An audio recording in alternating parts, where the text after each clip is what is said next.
وقت میرے پاس کم ہے لیکن میرے پاس تفصیلات اور ڈیٹیلز اور ڈاکومنٹس اور ایویڈنس بہت زیادہ ہے، لیکن وقت کی تنگی جو ہے اس کا مجھے سامنا ہے۔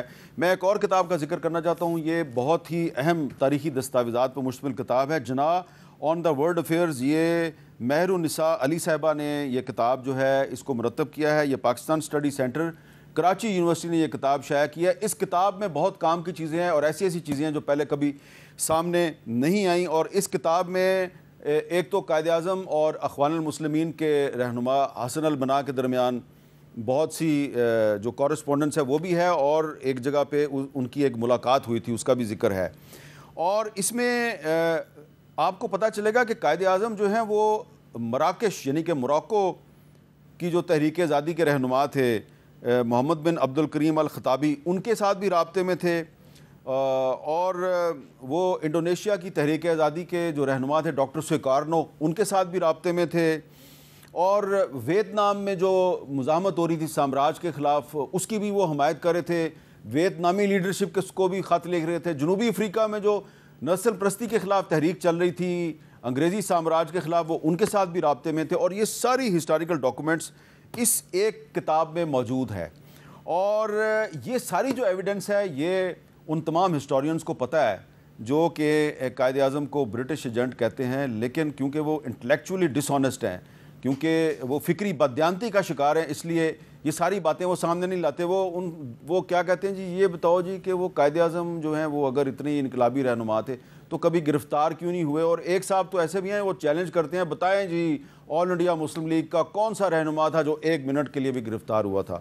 وہ بھول جاتے ہیں بھائی، مولانا محمد علی جوہر آل انڈیا مسلم لیگ کے مرکزی صدر بنے تھے، اور جب ان کو صدر بنایا گیا تو اس وقت وہ جیل میں تھے، انہوں نے کئی سال جیل میں گزارے۔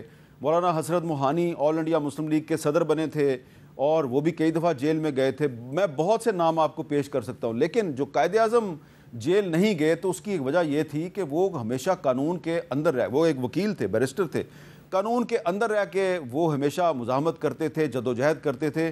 رولٹ ایکٹ کے خلاف انہوں نے اسمبلی کی رکنیت سے استعفیٰ دے دیا، لیکن سڑکوں پہ نکل کے انہوں نے نعرے بازی نہیں کی۔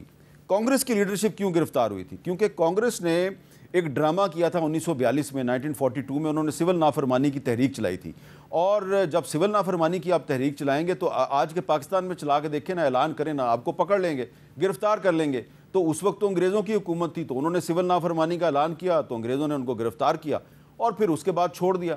تو قائد اعظم نے اس قسم کی ڈرامے بازی نہیں کی۔ بہرحال جو میں نے ڈاکومنٹس آپ کے سامنے پیش کیے ہیں اس سے پتہ چلتا ہے کہ قائد اعظم جو ہیں وہ ایک اینٹی امپیریلسٹ سامراج دشمن، ایک حریت پسند رہنما تھے، بھگت سنگھ سے لے کے اور حسن البنا تک، اور ڈاکٹر سویکارنو سے لے کے اور کشمیر کے جو حریت پسند ہیں سب کی وہ حمایت کرتے تھے۔ اور آج کا جو پاکستان ہے، آج کے پاکستان میں ہمیں اسی جوش اور جذبے کی ضرورت ہے جس کے تحت قائد اعظم نے پاکستان بنایا۔ اور میں ایک اور کتاب بھی آپ کو دکھانا چاہتا ہوں۔ یہ کتاب ہے جی جنرل محمد اکبر خان صاحب، یہ قائد اعظم کے بڑے قریب تھے، اور ان کی کتاب کا نام ہے میری آخری منزل۔ اس کتاب میں جنرل اکبر خان صاحب نے بتایا کہ ماؤنٹ بیٹن نے قائد اعظم کو رام کرنے کے لیے، ان کو اپنے شکنجے میں پھنسانے کے لیے ان کو بھی استعمال کرنے کی کوشش کی، کیونکہ یہ سبارڈینیٹ تھے ماؤنٹ بیٹن کے، لیکن قائد اعظم جو ہیں وہ ماؤنٹ بیٹن کے کسی حربے میں نہیں آئے، اس کی کسی سازش کا شکار نہیں ہوئے۔ اور انہوں نے یہ بھی بتایا ہے کہ بہت سی جو ہندوستان کی ریاستیں تھیں وہ پاکستان میں شامل ہونا چاہتی تھیں۔ جے پور، جیسلمر، جوناگڑھ، یہ ان ریاستوں کے نمائندے کراچی پہنچ گئے تھے، اور یہ قائد اعظم کے ساتھ ملاقات کر کے اور پاکستان میں شمولیت کا اعلان کرنا چاہتے تھے، لیکن سکندر مرزا نے سازش کی اور ماؤنٹ بیٹن کو پتہ چل گیا۔ یہ ساری چیزیں ہیں اس کتاب میں، اور اس کتاب میں یہ بھی بتایا گیا ہے کہ جو برٹش انٹیلیجنس تھی اس نے یہ فیصلہ کر رکھا تھا کہ یہ قائد اعظم محمد علی جناح نے پاکستان تو بنا لیا ہے، لیکن اس پاکستان کو ہم نے قائم نہیں رہنے دینا۔ اور یہ بات جو ہے یہ جنرل اکبر خان صاحب نے اپنی کتاب میں لکھی ہے۔ یہ وہ والے اکبر خان صاحب نہیں ہیں جو ریڈرز آف کشمیر کے مصنف ہیں اور جنہوں نے 1948 میں جو کشمیر کی جو لڑائی ہے اس میں حصہ لیا۔ تو آج کا جو پاکستان ہے، اگر ہم اسے قائد اعظم کا پاکستان بنانا چاہتے ہیں تو ہمیں اس پاکستان سے ان کولونیل لاز کو، نو آبادیاتی قوانین کو ختم کرنا چاہیے جن کے خلاف قائد اعظم نے تمام زندگی جدوجہد کی۔ مثلاً پاکستان پینل کوڈ 1860 انگریزوں کا قانون ہے، اسی طرح CRPC 1898 انگریزوں کا قانون ہے، CCP 1908 انگریزوں کا قانون ہے. یہ سارے جو کالونیل لاز ہیں ان کو ختم کرنے کی ضرورت ہے. اور دفعہ 144 یہ بھی انگریزوں کا قانون ہے، اس کو بھی ختم کرنا چاہیے. کیسے ختم کریں گے؟ یہ پارلیمنٹ نے کرنا ہے، یہ ارکان پارلیمنٹ کی ذمہ داری ہے. تو جو ارکان پارلیمنٹ ہیں میں ان کو یہ درخواست کرتا ہوں کہ یہ ایک کتاب ہے Quaid Azam as a parliamentarian. اس کتاب میں قائد اعظم کی پارلیمنٹ میں کی گئی تمام تقاریر موجود ہیں. یہ کتاب پڑھیں اور قائد اعظم کے جو نظریات ہیں ان کو سمجھیں اور اس کے مطابق اسمبلی میں اپنا کردار ادا کریں، سینٹ پہ اپنا کردار ادا کریں اور اس پاکستان کو قائد اعظم کا پاکستان بنائیں جہاں پہ آئین اور قانون کی بالادستی ہو.